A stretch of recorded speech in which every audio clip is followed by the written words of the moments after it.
Hi everybody, welcome to the wonderful world of algebra and factoring. So with section 8.5a, we're going to have an A and a B, and a C actually.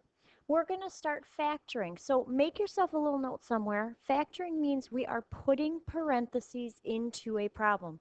It is the exact opposite of the distributive property. Distributive property, we multiply to get rid of parentheses. And factoring, what we're really doing is we're dividing to put in parentheses. So make yourself a big note, because as the rest of this chapter goes on, the next all the way from 8.5 to 8.9, we're going to talk about factoring, and that's going to be the directions. Factor this. And so you know when it says factor, you're putting parentheses into a problem. We got some old school definitions to start off with here. First of all, a prime number. Hopefully you remember this from 100 years ago, or middle school or elementary school. A prime number is any whole number. We don't work with fractions or decimals. Has to be positive. We can deal with negatives later. The only factors are 1 and itself. So it only has two factors. For example, if you think of the number 17, there is no number other than 1 or 17 that goes into 17. Or maybe a 37. Can you think of any factors besides 1 and 37 that go into 37? We could list forever prime numbers. There's a little sneaky one. 1 has only one factor. 1 is a strange, not anything kind of number. Composite numbers are whole numbers again, positive, greater than 1, that has 2 or more factors. 2 or more. Actually, you know what? Fix that. It has more than 2 factors. Let me change that really quick. That has more than 2 factors.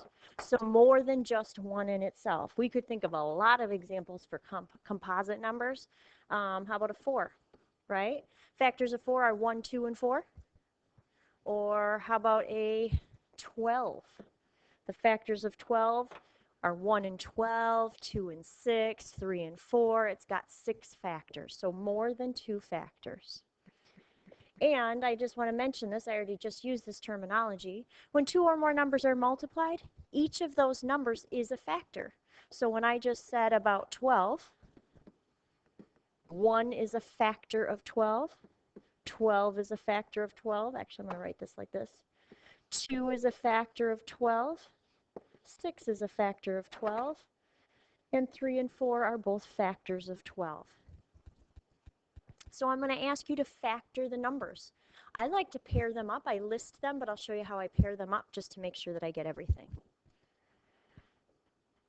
All right, so factor each number, tell whether it's prime or composite. So the number 22, can you think of factors of 22? Well, I always know that 1 and 22, no matter what, right? And now I start counting through the list. Is 2 a factor of 22? It is. So I'm going to say 2 times what will give you 22? Is there anything between 2 and 11 in that list there that are also factors of 22? I think that's it. I think 22 only has four factors, which is more than 2, so this is composite. If we're going to list the factors of 31, this is an interesting one. Well, I definitely know that 1 and 31 are factors, right? Is there anything else that goes into 31? Any whole numbers? Factors must be whole numbers. I've got nothing. 2 factors means I've got myself a prime number. So now let's talk about prime factorization. Again, make yourself a little mental note. When we list out the factors, we list all the numbers that go into something. However, prime factorization is when we actually express that as the product of only or all prime numbers. So we don't have like 6s and 4s or 6s and 4s. Those are not prime numbers. So again, this is old school. Make yourself a factor tree. Remember factor trees? We'll do 1 or 2 in just a second. And if you do have a monomial, do your factor tree for your number and then just write out all of your variables. So prime factorization is when you write a number as only prime numbers. So maybe like 2 times 2 times 3 times 5. That would be an example of a prime factorization, but you got to start with your number. So for practice number 2, I ask you to find the prime factorization of negative 132x squared y to the third. Why start small, right? Go big or go home. So first of all, negative 132, I'm going to just worry about the number. I'm going to circle the variables and come back to those in just a minute. First thing we have to address is negative 1. So I'm just going to break that down. Then 132, let's think of a tree. Once I've hit a prime number or negative 1, I circle that. And now I'm going to break down 132. If I'm remembering right, isn't 132, double check on your calculators, 12 times 11? Let me do a quick check here. Yep, 12 times 11. We could have done 2 times something or whatever, 6 times something. I like 11 times 12. Is 11 a prime number? Can you break that down into anything other than 1 and 11? So I'm going to give that a circle. Is 12 a prime number, or can I break that one down? I'm saying 2 and 6. Would anybody say 3 and 4? We will get the same answer at the end if you say 2 and 6 or if you say 3 and 4. So I'm going to circle my 2 because I know 2 is a prime number. Can I break down 6 or is 6 prime? Break down 6 into 2 times 3, no other options. 2 we already said was prime. 3 is prime, so we have reached the end of the road. So now when I write out my answer, I'm going to start with my negative 1, and then I'm going to start counting up, so smallest to biggest. So I've got a 2 times 2 times 3 times 11. If I wanted to double check myself, I could go to the calculator and multiply that all out. Feel free to. Now I said I was going to come back to the variables. So I did my prime factorization for negative 132. Now I'm going to just write out all of my variables. So times x times y times y times y. Because remember, we know what those exponents mean on the x squared and y to the third. So there's my prime factorization of negative 132 x to the second y to the third. I'm going to move my work a little bit. So yeah, it's a lot of writing, but it's really just breaking down things. So notice problem number 3, I've got an A, B, and C because I want to talk about this because we're going to use this as we keep moving. Some people are good at times tables and you're going to be able to see things. Other people are going to want to break it down like this. So my prime factorization for 3A of 84. So I'm going to take my 84. Don't have to worry about negatives, don't have to worry about variables. But I'm going to say that 84 is... you want to do 4 times 21? We could do 4 times, or 2 times 42. You can do anything you want. Is 4 a prime number? Break that down, right? 2 times 2? We know that 2's are prime numbers. How about 21? Is 21 a prime number? 7 times 3? Is 7 a prime number? So I'm going to circle it. 3 is a prime number, so I'm going to circle it. So the prime factorization of 84 is 2 times 2 times 3 times 7. So just all my circled prime numbers. B, it asks for the prime factorization of 30. So I'm going to write my 30, break off my branches of my factor tree. What multiplies to give you 30? I'm going with the 6 times 5, but I'm pretty sure somebody said 3 times 10, and you could use that if you want. So is 6 a prime number? Break that down into 2 times 3, right? 2 is a prime number, and 3. Is 5 a prime number?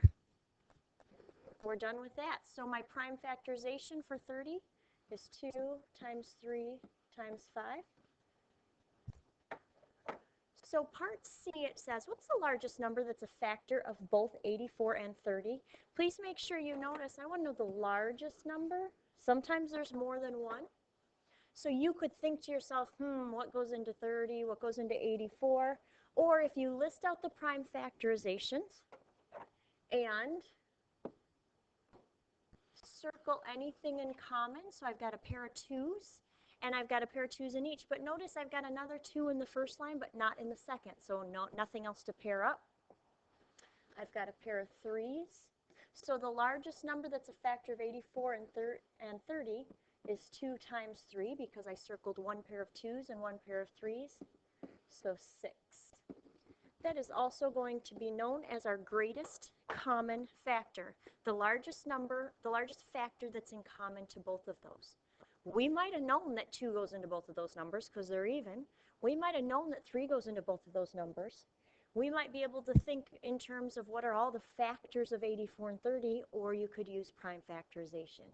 I want you to use whatever method's easiest to you, but I probably will start skipping this prime factorization once we get a little bit further on. But a lot of people like it and it makes sense. And as we move into this section, we're actually going to talk about these numbers that I didn't circle in both of these rows when I circled my 2's and 3's. So we'll talk about this 2 and 7. We'll talk about that 5 that's left behind. So greatest common factor, also known as GCF, because that's a lot to write, is the largest number and or variables, because we could circle variables in both rows, that's a factor of the given numbers. And if you want to, you don't have to, write the prime factorization for each term and circle the common factors, then multiply.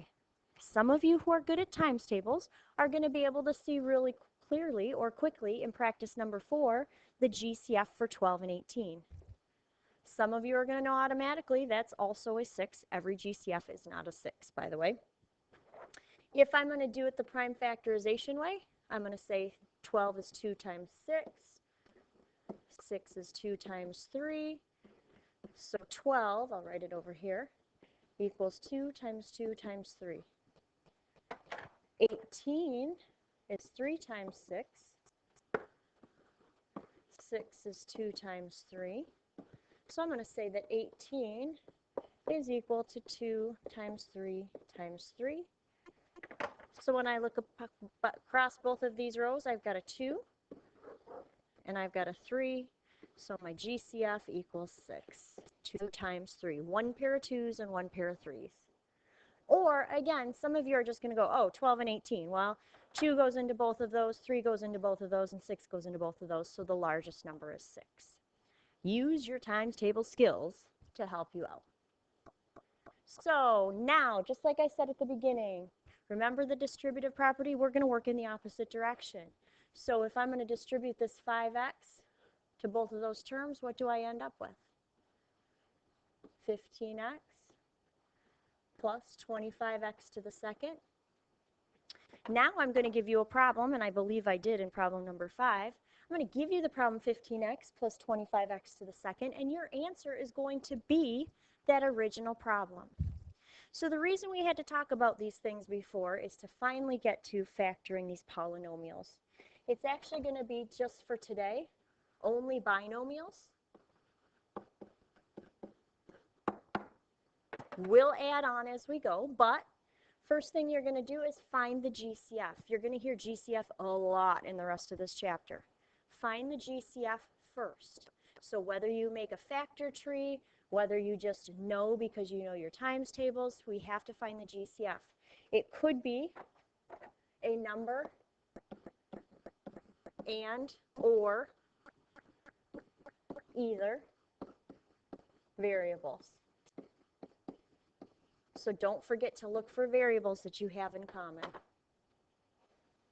You're going to write your GCF on the outside of the parentheses. So if you look at that problem up there on the top, my 5x, that's my GCF.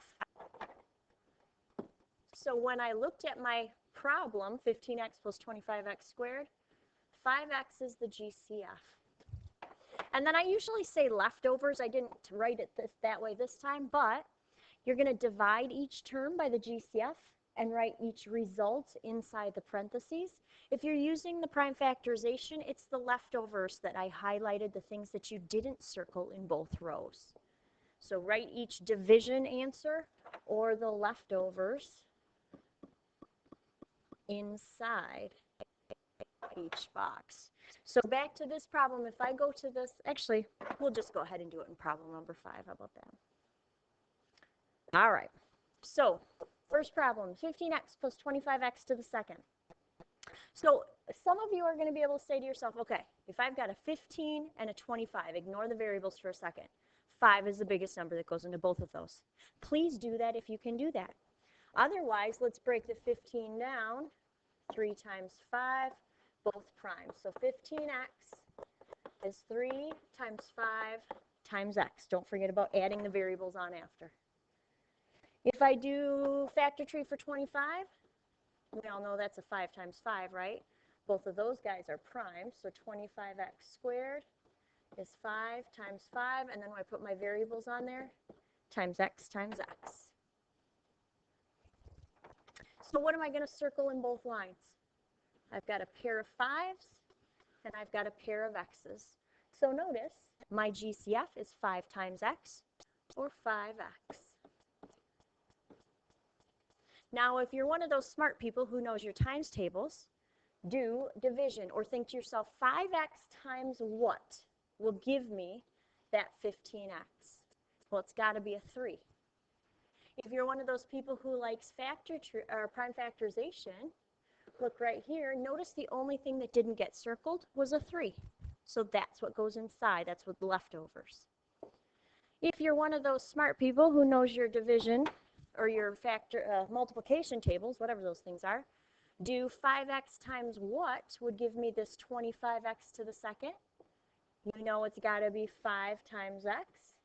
And I'm going to ask you what sign goes in there. You're going to tell me it's a plus. Or if you're a person who likes to see that prime factorization, look at this row. Notice the only things that are not circled are the 5 and the x, so those leftovers go inside the parentheses. I'm hoping people get a hang of just figuring out and dividing or thinking backwards distributive. But if you need that prime factorization, please do it. Sometimes you might, like the numbers are large or the variables. But I'm going to ask you, like, what would be in both rows that we could circle? So for let's move down here to number 7. I've got a 12a to the second plus 16a. So I'm looking for the greatest common factor, right? That's always going to be my first step. Can you think of what's the largest number that goes into 12 and 16? Maybe you already know it. If not, I'm going to do a quick little factor tree here. 4 times 3, that's 2 times 2. So 12, I'm going to write this over here. I'm going to write this down here. So 12a to the second is equal to 2 times 2 times 3, and then don't forget about your a squared. 16a, that would be a 4 times 4, which would be a 2 times 2, and another 2 times 2. Hopefully you guys know factor trees. 16a, so I've got 2 times 2 times 2 times 2 times 1a at the end. Let me erase these guys right here. So what do I have in common in both rows? I've got a pair of 2's, and a pair of a's. So 2 times 2 times a will give me 4a for my GCF. So now use leftovers or think distributive property. 4a times what will give me this 12a to the second? Or look in this row right here to see what I've got left. That would be a 3a. When I do the same thing for the second term, 4a times something will give me a 16a. Or look in this row right here. I've got a 4, and it's got to be a positive to get a plus 16a. If you start off with 2 terms, you're going to have a GCF and then a binomial, 2 terms. If you start off with 3 terms, you'd have to have a GCF and then a trinomial. So remember, something has to go there. So I'm going to skip 6 and 8. We can use those later. Let me just make my work over here a little bit smaller. So last but not least, think about this for a minute. Problem number 9 says 2a multiplied by 6a plus 8 is not in factored form, whereas 4a multiplied by 3a plus 4 is factored completely. I would be perfectly happy with that answer on an answer line for a quiz or a test. Why? What do you notice? If I do distributive property, I get the same thing, 12a squared plus 16a. But why is that not in factored form, that first one? Think about that. And what do you notice? What do you notice about your parentheses? Looks to me like 6a plus 8. What could go into both 6a and 8? when this person did this problem, they used a common factor, but they didn't use the greatest common factor, the largest number. Your answer is not right if you don't use the greatest common factor. You'd have to go back and do some more work. They used a 2a as their greatest common factor instead of a 4a. So they missed a pair of 2's in there, or something happened when they were thinking about those. All right. So, lesson summary. How will you find the GCF?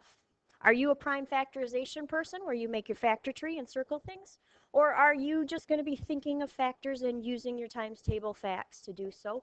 Or maybe are you a combination person? So what do you think about yourself? How will you find your GCF as you're doing these? GCF is going to come up in every single section and every single section of notes. And last but not least, please do this problem. I will be looking for this problem. If you skip these two things, I will not give you credit for your notes, or partial credit once you finish it up. So please make sure that you finish these two things. So factor this problem, 18xy to the second minus 24x squared y. If you need to write out your factor trees and circle what's in common in both lines, don't forget to add on your variables. That's kind of a big thing too. So you will have two different variables as well as a number for your GCF, and then you're going to have a binomial inside your parentheses. All right. Have a great day. We'll see you tomorrow.